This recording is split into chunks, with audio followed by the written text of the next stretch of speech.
Assalamualaikum warahmatullahi wabarakatuh. Baiklah, pada video kali ini kita akan membahas mengenai teori lempeng tektonik dan pembentukan gunung api. Sebelumnya, perkenalkan nama saya Siti Hanifah Mulani dengan NPMF 1C021015.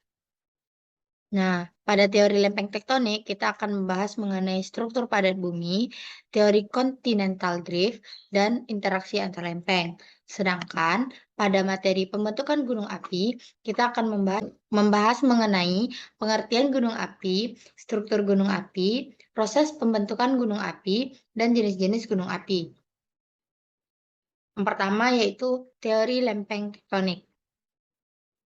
Bumi itu terdiri dari berbagai lapisan-lapisan. Lapisan yang pertama yaitu ada kulit atau kerak bumi, yang kedua ada mantel, yang ketiga inti luar, dan yang terakhir yaitu inti dalam. Nah, tanah dan batuan di bumi itu disebut litosfer. Litosfer berasal dari bahasa Yunani, litos yang berarti batuan dan per yang berarti lapisan. Jadi, secara bahasa dapat diartikan bahwa litosfer adalah lapisan batuan yang berada di bumi. Teori lempeng tektonik.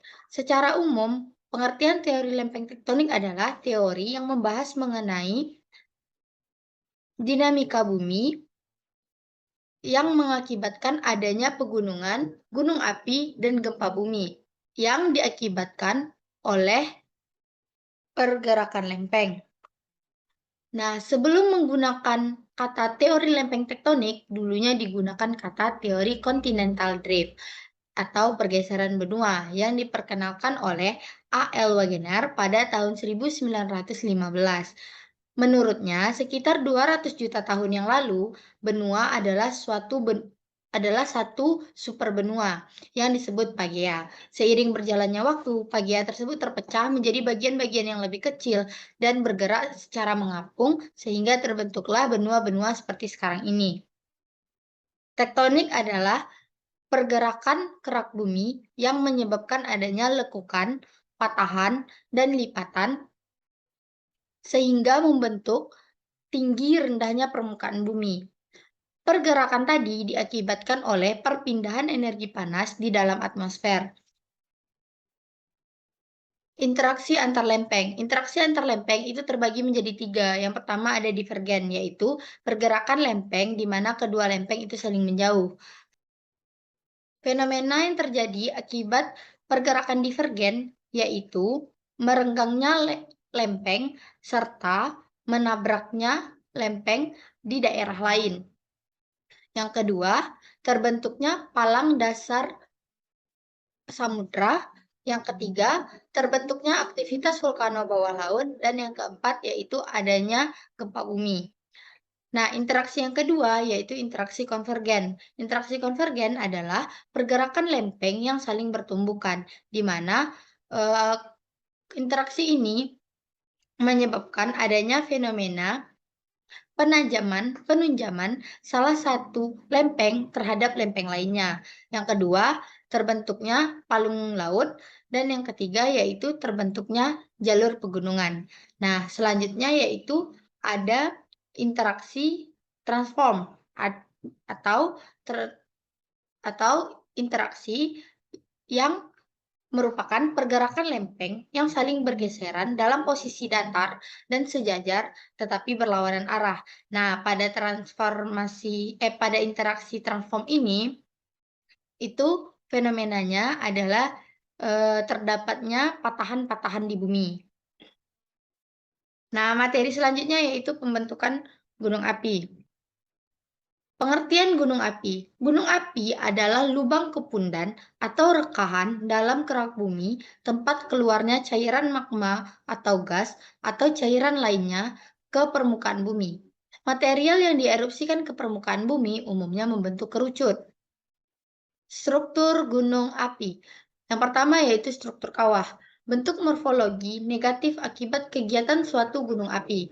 Yang kedua ada kaldera, yaitu bentuk morfologinya seperti kawah, tetapi garis tengahnya lebih dari 2 km. Kaldera terdiri atas kaldera letusan. Kaldera letusan adalah kaldera letusan terjadi akibat letusan besar yang melontarkan sebagian besar tubuhnya. Yang kedua ada kaldera runtuhan terjadi karena runtuhnya sebagian tubuh gunung api akibat pengeluaran material yang sangat banyak dari dapur magma. Sedangkan yang ketiga, ada kaldera resurgen terjadi akibat runtuhnya sebagian tubuh gunung api diikuti dengan runtuhnya blok bagian tengah. Dan yang terakhir, yaitu ada kaldera erosi terjadi akibat erosi terus-menerus pada dinding kawah sehingga melebar menjadi kaldera. Nah, sedangkan struktur gunung api yang ketiga yaitu rekahan atau graben. Retakan-retakan pada patahan pada tubuh gunung api yang memanjang mencapai puluhan kilometer dan dalam ribuan meter. Rekahan paralel yang mengakibatkan amblasnya blok di antara rekahan. Itulah yang disebut dengan graben. Struktur yang keempat yaitu depresi volkanotektonik, yaitu pembentukan ditandai dengan deretan pegunungan yang berasosiasi dengan pembentukan gunung api akibat ekspansi volume besar magma asam ke kilometer dengan kedalaman 1000 meter. Selanjutnya ada pembentukan gunung api. Pergerakan antar lempeng ini menimbulkan 4 busur gunung api berbeda, yaitu yang pertama ada pemekaran kerak benua, yaitu lempeng bergerak saling menjauh sehingga memberikan kesempatan magma bergerak ke permukaan, kemudian membentuk busur gunung api tengah samudera. Yang kedua, tumbukan antar kerak, di mana kerak samudra menunjam ke bawah kerak benua. Akibat gesekan antar kerak tersebut, terjadi peleburan batuan dan lelehan batuan yang bergerak ke permukaan melalui rekahan, kemudian membentuk busur gunung api di tepi benua. Yang ketiga, ada kerak benua menjauh satu sama lain secara horizontal, sehingga menimbulkan rekahan atau patahan. Patahan atau rekahan tersebut menjadi jalan ke permukaan lelehan batuan atau magma, sehingga membentuk busur gunung api tengah benua dan banjir lava sepanjang rekahan. Yang keempat, ada penipis kerak samudra akibat pergerakan lempeng memberikan kesempatan bagi magma menerobos ke dasar samudra. Terobosan magma ini merupakan banjir lava yang membentuk deretan gunung api perisai. Selanjutnya kita masuk ke jenis-jenis gunung api. Gunung api itu terbagi ke 3 jenis. Yang pertama ada jenis gunung api strato atau kerucut. Gunung api kerucut terbentuk karena materi letusan gunung berapi merupakan campuran antara hasil erupsi efusif dan erupsi eksplosif. Adanya tumpukan magma yang bergantian dari letusan dan lelehan yang mengendap akan semakin tinggi seiring berjalannya waktu. Hal inilah yang menyebabkan dinding kawah dari gunung jenis ini memiliki batuan beku yang berlapis-lapis dan mengkerucut. Selanjutnya ada Gunung Maar. Gunung api Maar memiliki kawah di bagian puncaknya. Kata Maar sendiri berarti danau tektonik yang terjal. Gunung api ini terbentuk karena terjadinya erupsi eksplosif yang meninggalkan lubang kawah yang cukup besar. Selanjutnya ada Gunung Api Perisai.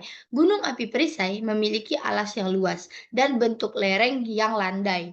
Gunung ini terbentuk karena erupsi efusif sehingga magma yang keluar dari dapur magma bersifat cair dan akan cepat menyebar di sekitar. Bentuk gunung api tipe ini sangat jarang ditemui, bahkan tidak ditemui di Indonesia. Mungkin hanya itu, sekian. Assalamualaikum warahmatullahi wabarakatuh.